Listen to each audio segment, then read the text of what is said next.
శాసనసభకి ఏకగ్రీవంగా ఎన్నికైన సభాపతి శ్రీ చింతకాయల అయ్యన్న పాత్రుడు గారికి హృదయపూర్వక నమస్కారాలు, మీకు శుభాకాంక్షలు. ఇది నేను మొదటిసారి అసెంబ్లీలోకి అడుగు పెట్టడం. ఇలాంటి సుదీర్ఘ రాజకీయ అనుభవం ఉన్న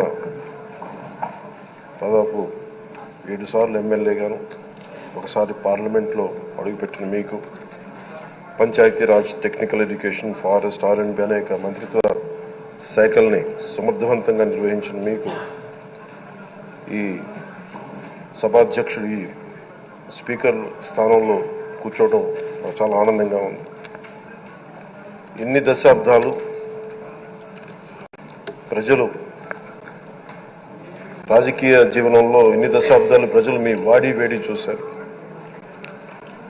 మీకు కోపం వస్తే ఋషికొండను చెక్కినట్టు ప్రత్యర్థులకి పదునైన ఉత్తరాంధ్ర యాసలో గుండు కొట్టేస్తారు. ఒకటే బాధేస్తాం సార్, ఇకపైన మీకు తిట్టే అవకాశం లేకపోవడం. కానీ ఇక మీద సభలో ఎవరు తిడుతున్నా దాన్ని ఆఫ్ చేసే బాధ్యత మీ చేతిలోనే ఉంది. మీరే మైక్ ఆఫ్ చేయాలి. అంటే మా చిన్నప్పుడు నేను చూసేవాడు, ఒకసారి అల్లరి చేసే అబ్బాయిని క్లాస్ లీడర్ చేసేవాడు చిన్నప్పుడు మా స్కూల్లో.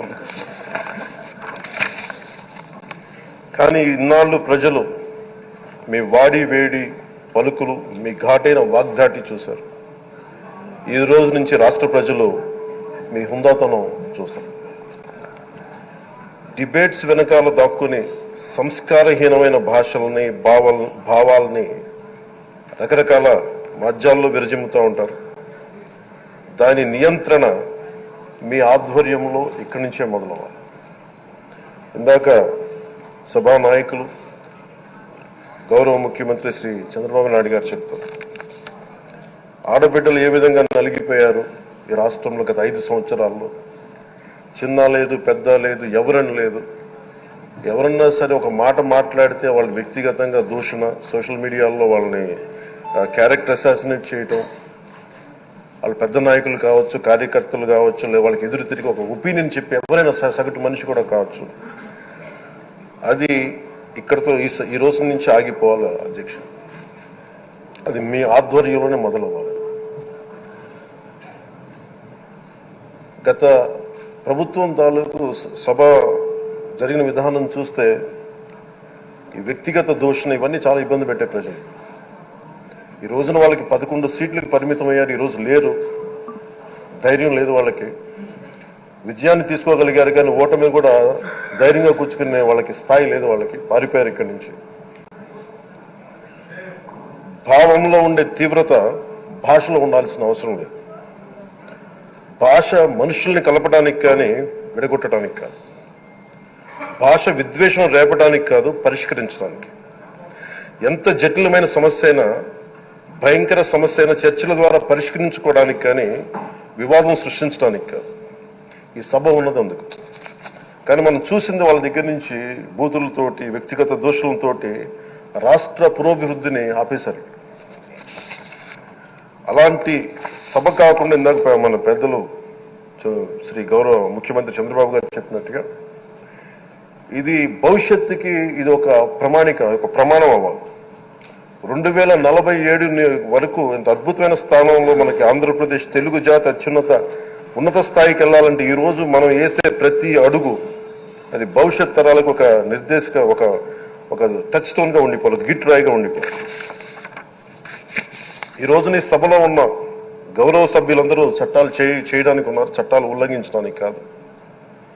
విభేదించడం అంటే ద్వేషించడం కాదు, వాదించడం అంటే కొట్టుకోవడం కాదు. ఇవన్నీ విభేదించడం, వాదించడం ఇవన్నీ ప్రజాస్వామ్యానికి చాలా మౌలికమైన పునాదులు.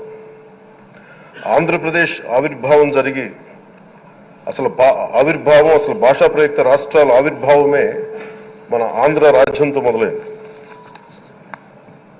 అమరజీవి పొట్టి శ్రీరాములు గారి బలిదానం మీద మన రాష్ట్రం పుట్టింది. 56 రోజులు తిండి తిప్పలు తినకుండా నరకం అనుభవిస్తూ ఆయన బలైపోయారు.